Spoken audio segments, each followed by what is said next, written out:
Hello and welcome to the latest edition of the TRBusiness Adapt and Survive Skype video series. Today we are joined by experienced industry executive Simon Roffe. Until recently, Simon was working as Global Travel Retail Managing Director at Halewood Wines and Spirits. Simon, it's really good to see you. I'm sorry it has to be in circumstances like this, but thanks for taking the time to join us. Pleasure. Good to see you too, Andrew. Thank you for having me available and on the call. It's good to see everyone, and hello to everyone out there, wherever they may be. Okay, so I'll kick things off. First of all, is how are your friends and family doing? That's the most important thing. And how have you been coping during the crisis? I know the last week you've shared some humorous experiences with me, so perhaps you could let everybody know. Yeah, sure. Yeah, we've been since the start of the travel ban at work and things like that. We've basically been here since the middle of February. Traveling's in my blood, it's in my DNA. So being stuck to a desk is somewhat difficult.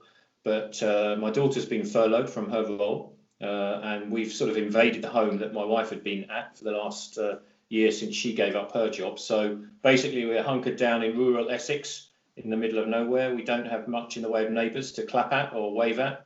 But it gives us some freedom and some space to get some exercise in. So yeah, health-wise, we're all good.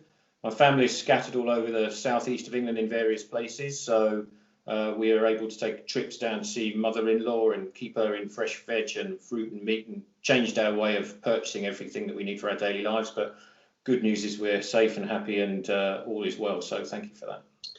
I also live in Essex, so maybe we should compare. Where are you? So we should meet one day. Yeah, sure. Anyway, moving on. Just going back to the unfortunate situation which has happened in your regarding your last position. Yeah. I'm sure everybody's read about on TRBusiness.com. Did you believe there was a chance that your position could be in danger as a result of the virus and changes to the company? And what are your reactions and feelings to this unwelcome development in your professional life? Now, first off, Halewood was a journey that always had an end date to it in some point in time, because we were in essentially a turnaround project from taking a small family-run British-based company into something that was going to become an international wines and spirits operation, with a view ultimately to taking it to the market on behalf of the family. So there was always an end date at some point in time.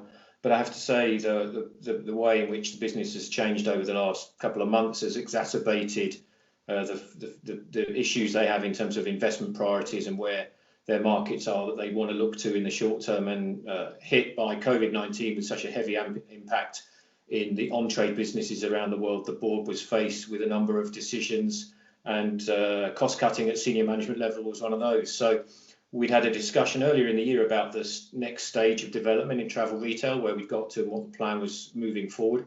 The company's decided that it wants to go down a particular route, which doesn't mean it's disinvesting in the channel, far from it, but it does mean that the speed at which we would be doing the next stage was going to be slightly more limited.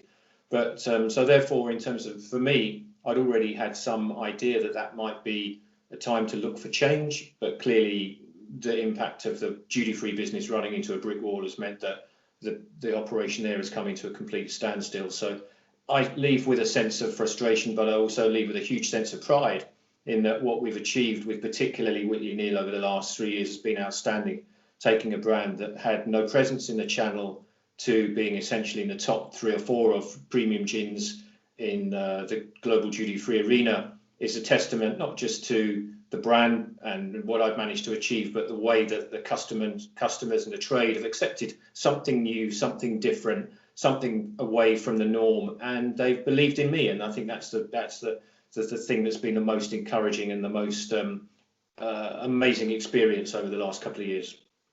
Well, I speak for everybody at TRBusiness and many of my contacts across the industry. We all look forward to seeing you back very soon once things get better, and seeing you at all the trade shows and various other places around the world.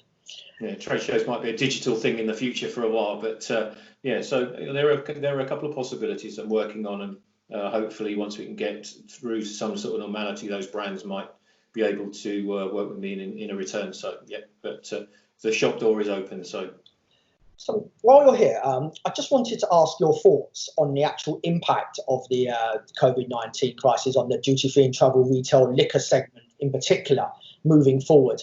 And do you believe brands should be putting as much effort into preparing for the recovery as they should be into coping with the immediate impact? I think the steps that businesses are taking will obviously be determined by their scale, who they are, what they do, and the backup and the reserves that they have. And that will vary completely by scale, by size of business. So in the situation of Halewood, its fiscal build-up means that it's not able to have excessive reserves. It can't keep people doing different things. It can't put armies of people who are doing one thing onto a new thing. So survival would be the name of the game for the smaller operation, particularly as their cash flows have dried up in terms of revenues coming in from international markets and what have you.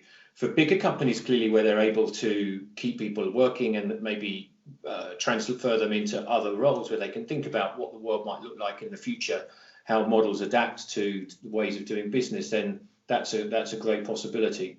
But clearly, smaller companies, the message here is clearly about survival in the short term. You mentioned survival, but I just wanted to ask you, in addition to that, how do you think these brands should be looking to position themselves, for the recovery, if they can? If they can do this. I think it's an interesting question in terms of what will the market look like? What will any market look like in a new world? And clearly we will be in a new world. So how do brands do what they've been doing over the past hundreds of years, or years in an environment where contact with people is going to be limited? Bars and restaurants are not going to operate the same way they operated before. Our own travel retail stores are going to find life incredibly different and incredibly difficult to start with, where there is not so much contact with the consumer, with the shopper. So one of the key mantras and benefits of travel retail is all about experience. And if a shopper in a walk-through shop is forced to walk through quickly with a mask on and not be able to enjoy smelling new fragrances or tasting new drinks or finding new experiences with electronics, then the world of travel retail might have to adapt to a more digitally led type solution. Pre-order might come back into the equation in a big way, and the industry might be forced to evolve into those spheres quicker than probably it had wanted to or has done to date. I mean, a lot of the people we spoke to on this series have touched on the pre-order and digital possibilities moving forward. So it seems that we could head into that sort of environment in this new world moving forward. I just want to take you back into survival mode for a minute.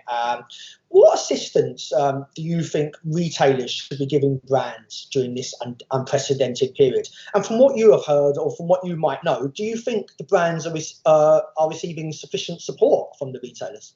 It depends on the scale of the retailer and who you're talking to. We've had different responses from different retailers. Pre-close down and pre the crisis, a couple of the retailers were seeing more global initiatives and more global changes to their business, so they adopted some tactics which were different to those who basically waited for the close down to come and then went into their lockdown mode for themselves. And that has translated into some where you've had a degree of conversation and ongoing communication, and others where you have had no communication other than we're looking after ourselves, our shops are shut, or our airlines have shut down, and we'll be back to you when we've got something to say. And that for all companies is difficult. For all brands it's difficult, because when we got shut down in March, we were just starting to grow into experiential promotions. We launched new things in German airports which were about sensorial experiences for gin drinking, and we got closed down halfway through that. Now we've got materials, marketing investments stopped and shut inside stores. We don't know whether that's going to come back to us. We've not heard.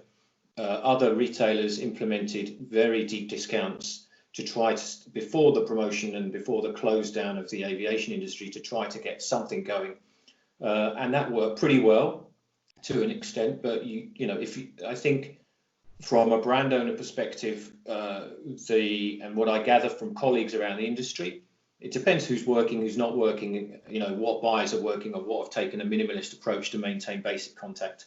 So there is contact, but it's pretty small. For brands to prepare as to what happens, it also rebounds back into our agency partners, our supply chain providers, who themselves have, there are many small businesses. We work with 2-3 marketing agencies who provide our in-store materials, promotion equipment, etc. And they basically are right up against the wall. Our supply chain provider is basically shut down in the UK. People are on furlough, or many people made redundant. So bouncing back is a question of capability, resource, and having that lined up that if things are turned on, you can bring things back in.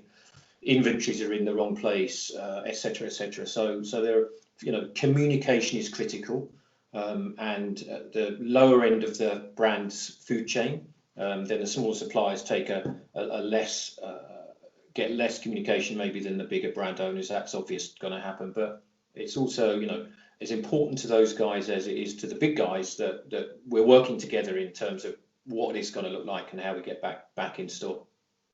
And just looking ahead to how things might look, do you believe that there will be like a new world or a new normal, and all these like sort of different scenarios which are being bandied around? How do you see things transpiring when the crisis passes globally? What's your projection moving forward in terms of how things might look? I think the duty-free experience will be completely different to begin with, if there is duty-free allowed, and it depends broadly upon the way airports are configured, the way departure lounges are configured, as to whether there's any dwell time in the lounge area, or whether people are told that security's got to be quick and you just turn up and you go and you get on your plane. That the F&B offer won't be existing in airports, therefore don't come to the airport 3 hours early to enjoy shopping. That message will be different, and it will vary globally. Clearly, that will vary all over the world.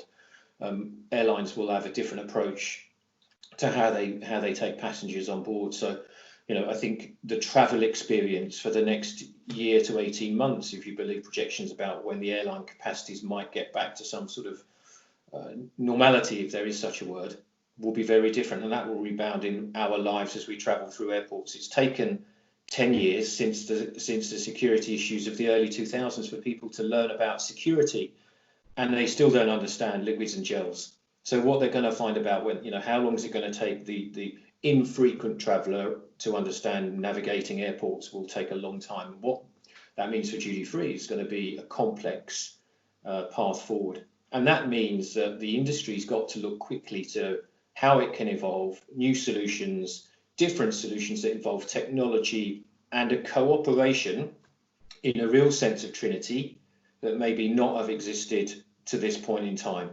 Everyone wants their share of the pound or the dollar or the euro that the traveller is spending, but there's got to be a logistics solution that underpins people spending time in contact, people spending time in stores, people being able to have choice. And choice is critical to what the travel retail industry is about. So taking all that into account, what would be your message to large duty-free and travel retail companies, small duty-free and travel retail companies, in terms of like what they should be doing now and in the future? I think communicate with everyone as much as you can. Clearly, when travel is going to be opening up is difficult to understand, but I think one of the things that I go back to my Diageo times about consumer segmentation was that many people go in duty-free stores from a value perspective. They can get what they buy on the high street cheaper, great, okay.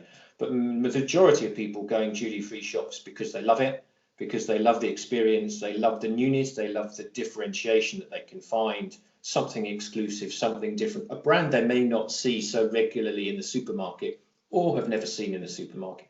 And that's been one of the biggest attributes of our industry as long as I've been in it. How can we keep that going when we're into a different world of supply chain, pre-order, digital choice, minimalization in terms of contact in the store? It is a plea to the retailer to create that something that gives them an edge versus the Amazons of this world. Or, I've been buying stuff online like I've never done before at home, and I have to burn everything every week in terms of cardboard just to get rid of it. But I think, the industry has to adapt. and the online threat has been a huge issue that I'm not sure travel retail has really grappled properly with. It will be forced to do that now. Right, well, some excellent insights there. Thank you very much for joining us, Simon. And once again, we all look forward to seeing you back in the industry very soon. My pleasure, Andrew. Take care and hope to see you soon. Thanks very much, Andrew. Take care. Thanks for your time.